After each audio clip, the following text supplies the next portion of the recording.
दोस्तों, आज पंचकर्म की जो लाइव क्लास है, थोड़ा सा बच्चों को अवगत करा रहे थे कि क्या है पंचकर्म के बारे में। हम जान रहे थे, नए बच्चे आए हैं ऑनलाइन, तो इसको हम देख रहे हैं। तो अभी हमने सबको बताया कि पंचकर्म क्या है। तो पंचकर्म में इन्होंने कहा भाई जो पंचकर्म क्या है, 5 प्रकार की चिकित्सा है जी। तो 5 प्रकार की चिकित्सा से हमने क्या करा।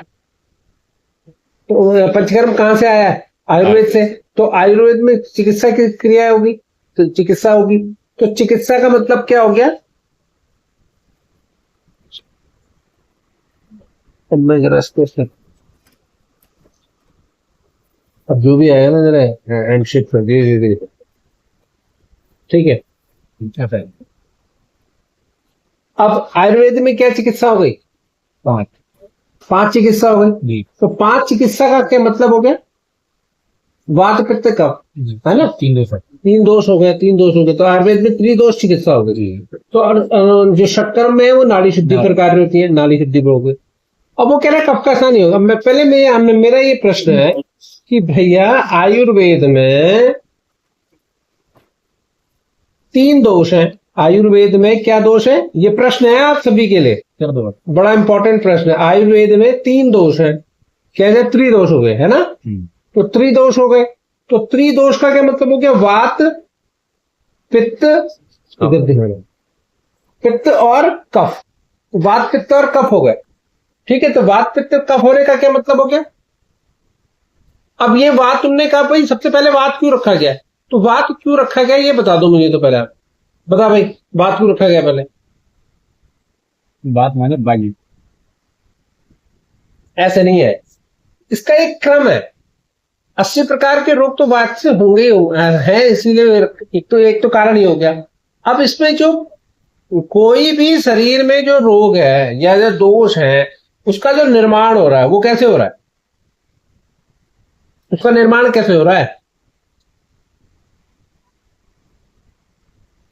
कोई भी शरीर में जो दोष आ रहा है वो कैसे आ रहा है? 5 तत्वों से आ रहा है। वो क्या हो रहा है? 5 तत्वों से। पंचमहाभूत। पंचमहाभूत। ठीक है। पंचमहाभूत, पंचमहाभूतात्मक और पंचभूत, इसमें क्या अंतर है इसके बाद बताऊंगा। पहले तो 5 तत्वों से जो रोग आ रहा है वो कैसे? पहले कौन सा है? पहला तत्व कौन सा होता है? ऊपर चलोगे तो आकाश है।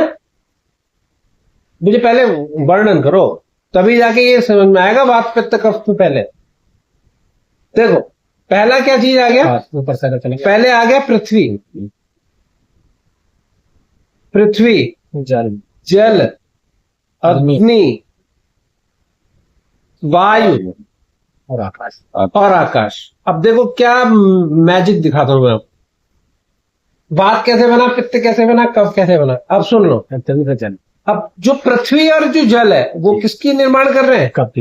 कफ का। वो बेस है जी, क्लेदन का कार्य करता है, जिसमें गुरुत्व है, जिसमें क्लेदन है, जो चिकना बना रहा है वो कफ है। और अग्नि और जल किसका निर्माण कर रहे हैं? ये पित्त का करेंगे। पित्त का निर्माण कर। और आकाश और वायु किसका निर्माण कर रहे हैं? वात का। क्योंकि आकाश सर्वोपरि है, ऊर्ध्व मार्ग पर है, फिर उसके नीचे वायु है। तो इसीलिए वात पित्त कफ सबको आकाश में मिलना है। सबको आकाश में मिलना है। सबको आकाश में मिलना है। जैसे मैंने आपको बताया कि पृथ्वी की अगर विघटित होती है तो किसमें जाएगी? जल में। जल किसमें जाएगा? अग्नि में। अग्नि किसमें जाएगा? वायु में। और वायु आकाश में। और आकाश विभू है। आकाश क्या है? विभू मीन सर्वव्याप है। सर्वव्याप है, पूरी जगह व्याप्त है, सूक्ष्म है। इसलिए क्या है? सूक्ष्म है। ये सूक्ष्म ही आकाश तत्व जो है वो हमारा सूक्ष्म है। और सूक्ष्म एक और क्या? ईश्वर, परमात्मा, जिसे तुम अल्लाह भी कह रहे हो जी। वो सूक्ष्म है। वो दिखाई कोई दे रहा है? वो तो दिखाई नहीं दे रहा। क्यों नहीं दिखाई दे रहा? अब आप आकाश को आप देख सकते हो ना? आकाश को देख नहीं सकते। आकाश आपको विद्यमानता दिखाएगा, व्यापकता दिखाएगा। शरीर में अगर दोष है, प्राण है, अगर तुम्हारे शरीर में प्राण है तो वो अलग अलग चीजों की वो दिखा रहा है। अगर शरीर में प्राण में भार है, वो किसको दिखा रहा है? पृथ्वी तत्व को दिखा रहा है।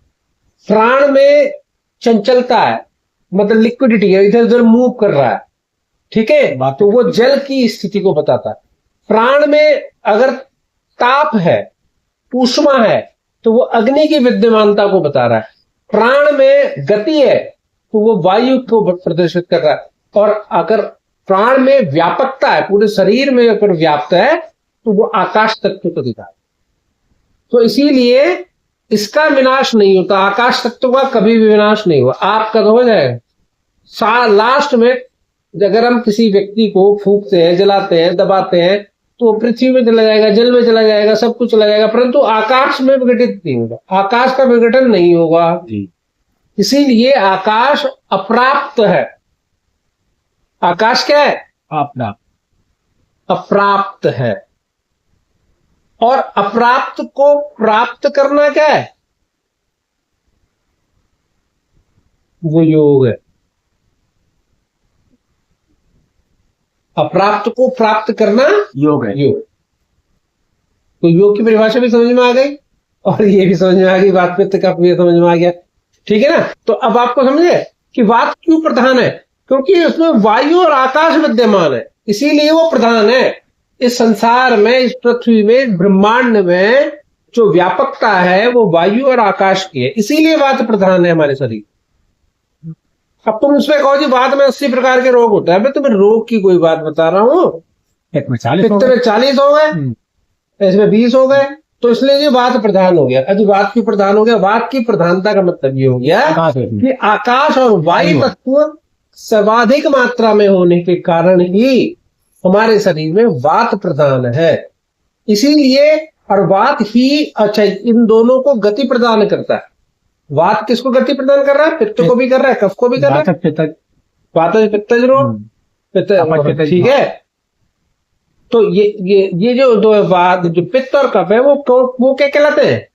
पंगु। पित्त और कफ क्या कहलाएंगे?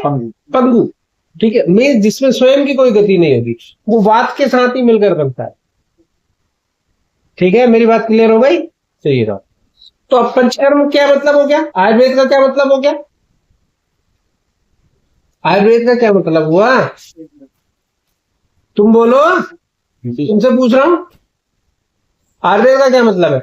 आयुर्वेद का मतलब वही हो गया, जीवन और ज्ञान, जीवन का ज्ञान।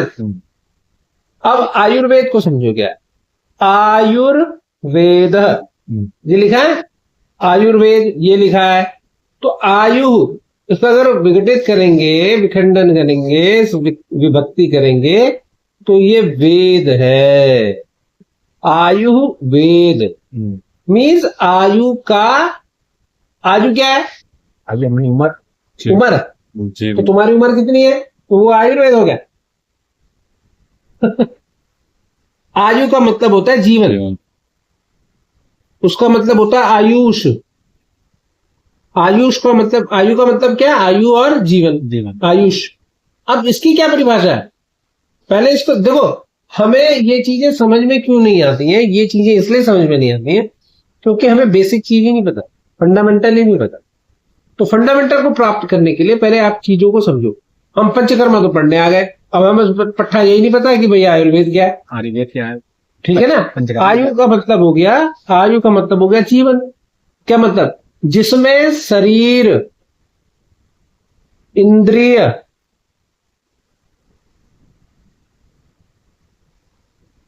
सत्व, आत्मा, शरीर इंद्रिय सत्व आत्मा संयोगोधारी जीवितम, वो जीवन है जिसमें शरीर इंद्रिय सत्व और आत्मा। सत्व का क्या मतलब? मन, चित्त। वैसे जो सत्व आता है वो चित्त के लिए आता है, परंतु यहां पर इन्होंने मन को लिखा है। तो शरीर इंद्रिय मन और आत्मा का संयोग वो जीवन है। अगर उसमें कहा शरीर भी है और इंद्रिय भी है और आत्मा नहीं है तो है ही नहीं, तो सही नहीं। परंतु शरीर शरीर है, परंतु ये इंद्रिय मन कब काम करेंगे? जब आत्मा प्रविष्ट हो जाएगी। भाई ये शरीर पड़ा है, मरा हुआ, मरे हुए व्यक्ति का भी तो शरीर है, मरे हुए व्यक्ति का शरीर है, तो परंतु उसमें इंद्रिय और मन कब कार्य करेंगे? जब उसमें आत्मा अधिष्ठित हो जाएगी। आपने देखा होगा, कभी मंदिर में जाओ तो प्राण प्रतिष्ठा कराते हैं। प्राण प्रतिष्ठा किसी की, एक मूर्त की, कि मीन उसमें प्राण को प्रतिष्ठित कर रहे हैं, पूजा अर्चना मंत्र उद्यापन हवन उन सबसे क्या है कि उसके अंदर प्राण को डाला जा रहा है, विद्यमान करा जा रहा है, जिसे शरीर नहीं तो वो मृत के ही समान है, पत्थर है, पाषाण है, परंतु वो ईश्वर का रूप तभी ले पाता है जब उसमें प्राण प्रतिष्ठा हो जाती है। नहीं, जब तक आपके शरीर, भाई आदमी मर जाए तो क्या निकल गई, आत्मा निकल जाती है। आत्मा निकल गई जी, मर गया बेचारा तो आत्मा परमात्मा में मिल गई। तो इसको क्या करें, शरीर इंद्रिय सत्व आत्मा संयोगोधारी जीवतम, वो क्या हो गया जीवन। और वेद यहां पर क्या है, वेद की उत्पत्ति है विद धातु से, विद धातु से। तो विद का मतलब क्या, विद के 4 भाग हो गए। अब वेद का क्या हो गया, सत्ता, ज्ञान, प्राप्ति और विचार। अब सुनो आयुर्वेद क्या है, जहां पर जीवन की सत्ता के बारे में, जिस शास्त्र से जीवन की सत्ता के बारे में पता चले उसे आयुर्वेद कहते हैं। जिससे जीवन का ज्ञान प्राप्त हो उसे आयुर्वेद कहते हैं। जिससे जीवन की प्राप्ति कैसे हो उसे हम आयुर्वेद कहते हैं। और जिससे जीवन का विचार किया जाए उसे हम आयुर्वेद कहते हैं।